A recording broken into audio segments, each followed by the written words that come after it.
जालना शहरातील बस स्थानक परिसरामध्ये एक अज्ञात मृतदेह आढळला। मृत्यूचं कारण अजूनही अस्पष्ट आहे।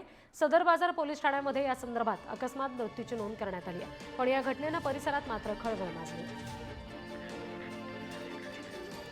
जालन्यामध्ये 1 लाख रुपयांची लाच घेताना सहाय्यक पोलीस निरीक्षकाला रंगेहात पकडण्यात आलं। बीड लाचलुचपत प्रतिबंधक विभागाने ही कारवाई केली।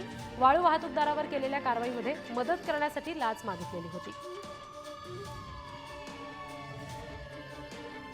जालन्याच्या कानडी वस्तीतून धारदार तलवार घेऊन फिरणाऱ्या दोघांना अटक करण्यात आली आहे। मिळालेल्या माहितीनुसार सदर बाजार पोलिसांनी ही कारवाई केली। आरोपींकडून 2 धारदार तलवारी सुद्धा जप्त करण्यात आल्या।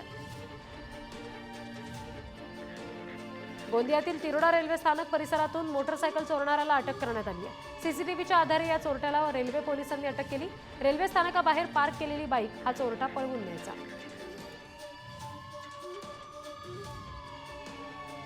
नागपूरमध्ये दुचाकीवरून एमडी ड्रग्सची तस्करी करणाऱ्या आरोपीला अटक करण्यात आली आहे। या कारवाईमध्ये 25 ग्रॅम एमडी पावडरसह 2,20,000 रुपयाचा मुद्देमाल जप्त झालाय। पोलिसांनी आरोपीचा मोबाईल आणि वाहन सुद्धा जप्त केले। नाशिकमध्ये गावगुंडांची दहशत पसरली आहे। नाशिक पुणे रोडवरील मेघराज बेकरीची गावगुंडांनी तोडफोड केली।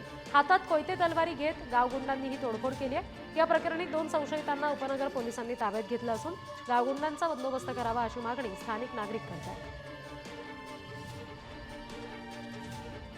बेळगावमध्ये नोकरी देण्याच्या बहाण्याने एका युवतीची फसवणूक करण्यात आली।